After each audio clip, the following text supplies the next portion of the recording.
contested issue. What is this? Reversal of input tax credit in case the supplier's GST registration has been cancelled from a retrospective date.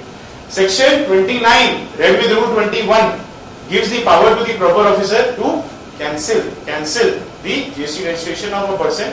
10-12 conditions है उसमें. One of the conditions, 6 महीना तक he has not filed his GST at 3B, 6 months. So there, if, for example, let's take this example. I have purchased goods of 59,000, 50,000 plus GST 9,000. Where? In February 2019. सब चीज ठीक चल रहा है.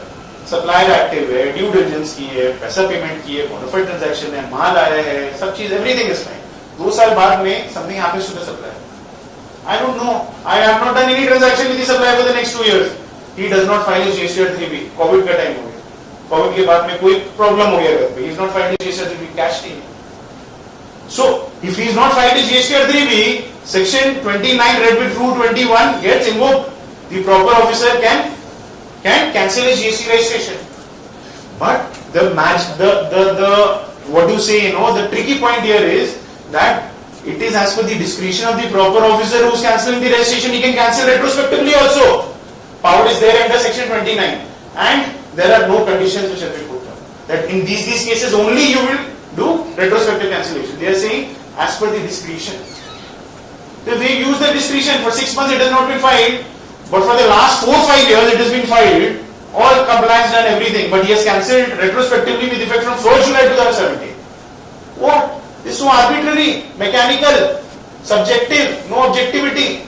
For what? Right? So there are case laws here which we will talk now. What is the result of this, sir? All the invoices issued by this particular supplier, from the beginning of time of GST, for every purchaser, he has to reverse input tax credit.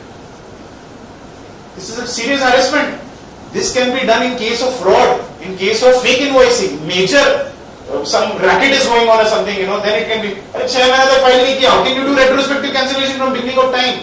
I am an isolated purchaser in the year 2019. He has not filed in 2000, what? He has not filed in August 21 to February 22, 2 years after. But he has retrospectively cancelled from 2017. My input tax credit which I claimed at that time in 2019, I have to reverse as per the notice. Sir, there are case laws, which we have mentioned all of this here. These are grounds of defensive. I've taken it from my article which got published in newspaper Dainik Vishwamitra. Here it is mentioned that, sir, one of the first grounds of defensive, bonafide transaction. Sir, there is no fraud, no connivance, no racket, no fake invoicing, no issue of transportation or movement of goods without invoicing. No. So bonafide transaction, e-way bill, delivery challan, invoice, bank statement, undertaking for the transporter, everything I have here. I have everything here. So if it is a bonafide transaction, this Calcutta High Court judgment in Gargo Traders, they mentioned that in case if it is a bonafide transaction, genuineness can be proved from all of these documents. We can go ahead, right? There is no problem, claim it. Second, make payment through bank. I made payment through bank. Third, sir, this particular cancellation which happened, actual date of cancellation was when? On 27th of March 2022. The date that order was passed. To the worst, sir, try to understand. 6 महीना तक का file नहीं किया, August 21 to February 2022. कब से actual में registration cancel होना चाहिए? Exact. August 21 से होना चाहिए. आप ये नहीं बोल रहे, मैं नहीं बोल रहा, केस लॉ बोल रहे हैं, sir, which we are going to discuss. They are saying, sir, अब August से करो ना. Why are you cancelling for the period when he's been complied? When he's complied? So August से भी करते, मेरा कब था 2019 में.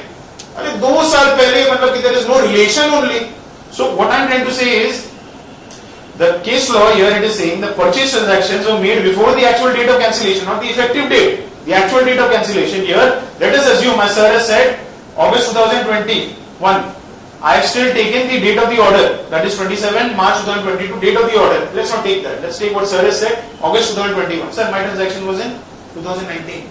So, when the transaction has actually happened before the date of cancellation, then there is no requirement for reversal. Sir, Calcutta High Court again in Sanjita Kundu case, they have mentioned this. These are all these recent case laws, 2022, 2023, and these are not the only case laws. Basing this, there are 10-20 more case laws, right? GST registration was active and available on the GST portal. Sir, is there any way for me to check? Yes. Search taxpayer, I will go, I will put in the GST number, I will see whether it is active. On the date of claiming of input tax rate, on the date of claiming of doing the transaction, it is active. Sir, I have done all these statutory obligation. What can I do maximum? Sir, GST registration मेरे को दे दीजिए, PAN number आप PAN card दे दीजिए, licence एक तो दे दीजिए, trade licence, P-tax तक दे दीजिए आप मेरे को, बैंक अकाउंट स्टेटमेंट तक दे दीजिए, कोई इतना नहीं मांगता है. I've done all my statutory due diligence. I've seen on my GST portal is active. Existence, validity, and identity, everything done on what? February 2019. So in that particular case, LGW Industries landmark case law is there, wherein it says that no need to reverse. Now, sir, as we are talking about 6 महीना GST 3B file नहीं किया, आप क्या 3, 4, 5 साल का जुर्माना कर दोगे? No. The case laws are saying here that this retrospective cancellation power, discretionary power, should not be used mechanically. That taxpayer has not filed his GST 3B return for continuous 6 months does not mean GST registration is required to be cancelled retrospectively from the beginning of time, right? So it should be on objective criteria. This is as per your Delhi High Court in Shri Balaji Transport, in Ashish Garg. These are landmark case laws regarding this. So GST registration, GST department, whether it is able to prove any fake invoicing, जैसे मैंने बोला कोई fake invoicing है, racket है, or any fraud or collusion, then this retrospective cancellation can be a bit justified. But the GST department, if it is unable to provide any evidence, then there is no, we can contest this, we can claim this. Now sir, try to understand this point. Is there any evidence for the GST department or any reason for retrospective cancellation? Secondly, sir, in the show cause notice, have they mentioned that we are going to cancel your registration retrospectively? They have not mentioned. Since they have not mentioned, I have not got an opportunity to contest that. If you will say in the show cause notice that I will cancel from the beginning of time, it will not only hamper my entire reputation but my entire livelihood. All my purchasers, they are clients, customers, they are all going to come and breathe down my neck. They have not even mentioned in the show cause notice. Sir, in which show cause notice do they mention that I am going to use my discretionary power and retrospectively cancel from this date? No. Order comes out later on, we come to know. So, what does this case law say? That the taxpayer was not put to notice that the GST registration is liable to be cancelled retrospectively. Taxpayer had no opportunity to even object to that. This Aryan Timber Store in